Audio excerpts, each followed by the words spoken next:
Ok, pas tous, bien-aimés frères et sœurs, le Japon aussi dédollarise. C'est surprenant, les gars. Le Japon est en train de liquider tous ses bons de trésor américains.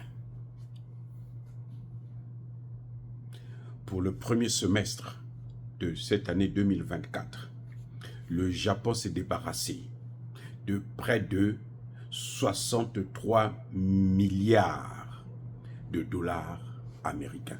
Premier semestre.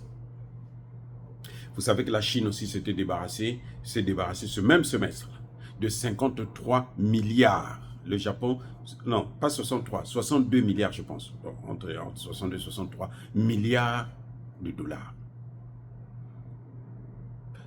La situation est en train de devenir grave.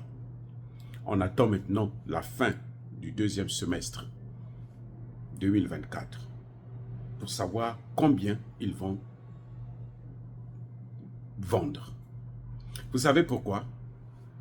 Parce que la Chine et le Japon sont les premiers acheteurs des réserves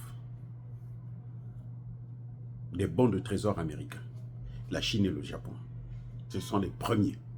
Ce sont eux qui achètent la dette américaine, les plus grands. Donc, quand les deux plus grands là sont en train de se débarrasser du dollar, ce n'est pas une bonne chose pour le trésor public américain, pour les États-Unis d'Amérique. Eh oui, ce n'est pas une bonne chose pour nous, les Américains. Là, je parle en tant qu'Américain. Ce n'est pas une bonne chose pour nous. Est-ce que le Japon n'est pas en train de se venger?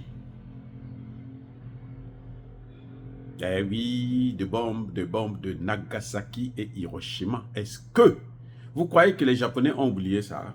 Vous croyez que les enfants, les petits-enfants japonais ont oublié ça? Vous croyez? C'est en Afrique où on pense qu'il faut oublier le passé. Il faut oublier l'esclavage, il faut oublier la colonisation, il faut oublier la néocolonisation, il faut repartir sur de nouvelles bases, parce que si vous en parlez, vous devenez des négationnistes, vous devenez vous savez, des pleurnichards. Non. Ce sont des choses qu'on n'oublie pas. Et d'ailleurs, un peuple qui ignore son histoire, il ne faut pas qu'il soit surpris que cette histoire puisse se reprendre encore. Vous allez me poser la question de savoir, mais comment se fait-il que ça fait plus de 50 ans, qu'est-ce qui se passe et tout, machin, tout ça là. Non, c'est pas ça. C'est que jusque-là, ils n'avaient pas, les Japonais n'avaient pas les moyens d'agir. Écoutez bien, jusque-là, les Japonais n'avaient pas la force. Donc, ils ont préféré adopter le profil bas. Et maintenant, ils se vengent. Ils sont en train de prendre leur revanche. Eh oui. C'est incroyable, mais c'est ça. Depuis qu'avec la montée des BRICS, de plus en plus des États sont en train de dédollariser. La Malaisie est en train de faire autant. Elle veut d'ailleurs rentrer dans les BRICS. Et les conditions pour la Malaisie sont réunies. C'est une situation terrible pour les Américains. Ce n'est pas parce qu'on va mettre des bases dans tous les pays du monde entier pour tuer, pour bombarder, pour détruire des pays que forcément on sera toujours au haut sommet. Non, non, non, non. Vous savez, l'Arabie Saoudite a refusé de renouveler le contrat sur le pétrodollar. Ça montre à quel point les Américains sont en difficulté. Il faut donc changer de politique, complètement. Les Américains doivent arrêter de faire souffrir les autres, de frapper les autres, d'aller faire des guerres partout dans le monde pour vivre bien. Vous voulez vivre bien? Investissez, travaillez et vous allez avoir ce qui vous convient. Vous n'êtes pas obligé de garder la première place au prix de se retrouver contre le monde entier, de s'isoler et perdre la première place et dégringoler jusqu'à la dernière place. Ce n'est pas quelque chose qui peut arriver d'ici 20 ans, 40 ans, c'est vrai. Mais c'est des choses qui peuvent arriver. Parce que quand ça commence, on ne peut pas arrêter ça. il y a des phénomènes économiques mondiaux qui sont irréversibles. C'est comme la dédollarisation. Parce que c'est basé sur du faux, sur l'escroquerie, sur la domination, sur l'influence, sur la manipulation, sur le mensonge, sur plusieurs... C'est-à-dire que tous les leviers de guerre asymétrique sont dans cette dollarisation, dans la suprématie du dollar. Au point où les États-Unis peuvent maintenant prendre des fonctions sur le monde entier. Et ils veulent contrôler le monde entier. Ils veulent faire du monde, mettre un gouvernement unique, le gouvernement américain, avec sa loi d'extraterritorialité. C'est le seul gouvernement au monde qui a une telle loi. Il peut juger n'importe qui pour n'importe quoi. Si elle dit que moi je vais vous prendre dans votre pays, même si vous êtes président, je vous amène aux États-Unis pour vous juger, elle le fait. Vous croyez que les autres pays acceptent? Ils subissent, mais ça ne veut pas dire qu'ils acceptent.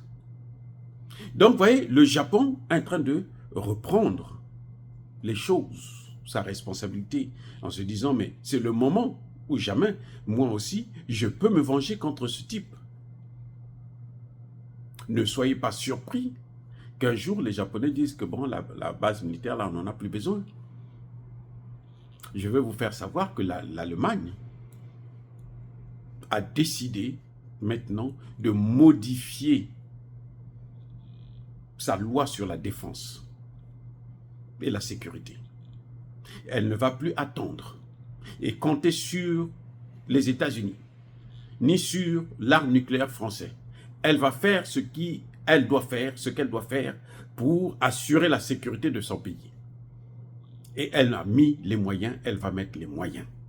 Vous voyez, ça veut dire que, au final, elle va dire aussi que moi je n'ai plus besoin de la sécurité américaine.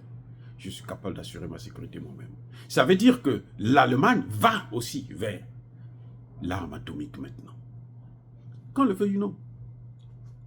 C'est ça le résultat de brimer. C'est-à-dire que, on dit en congolais, Yanke Azana Planaye, Yumabe Azana Planaye. Ce que vous êtes en train d'opprimer là, vous avez votre plan, mais eux aussi ils ont leur plan. Eux aussi ils font un plan. Ils savent que vous êtes forts, ils savent que vous êtes en train de les tenir, ils savent que vous êtes en train de les torturer, mais ils ont un plan. Et quand ce plan, on le met à exécution, ben, le fusil change d'épaule. C'est ce que le Japon est en train de faire aujourd'hui. Soutenu certainement, directement ou indirectement, par la Chine, par la Russie. Ce que les Américains et l'OTAN ont cherché, sur le dollar et l'euro là. Et c'est ça qu'ils vont trouver avec les BRICS. Et le monde entier. Les BRICS là, de plus en plus, les gens sont en train de courir. Les États sont en train de courir vers les BRICS. Même la Turquie demande de rentrer dans les BRICS. C'est grave. Il faut que les États-Unis, un pays qui m'a accueilli, puisse prendre ses responsabilités pour arrêter. Comme ils sont en train de faire maintenant, c'est en Afrique. Ils veulent occuper l'Afrique. Mais l'Afrique aussi va passer par les mêmes choses. Puisque d'ailleurs, cette Afrique-là, tout le monde se bat pour l'Afrique, sauf les Africains eux-mêmes. Mais les Africains sont en train de se réveiller. Le jour que les Africains vont se battre aussi pour cette Afrique-là, vous allez voir que tout ce monde-là, ils vont souffrir. Et c'est ce qui est en train de se passer. Notamment dans le Sahel. Et ça va s'étendre dans le reste du continent. Eh oui, ça va s'étendre sur tout le continent africain.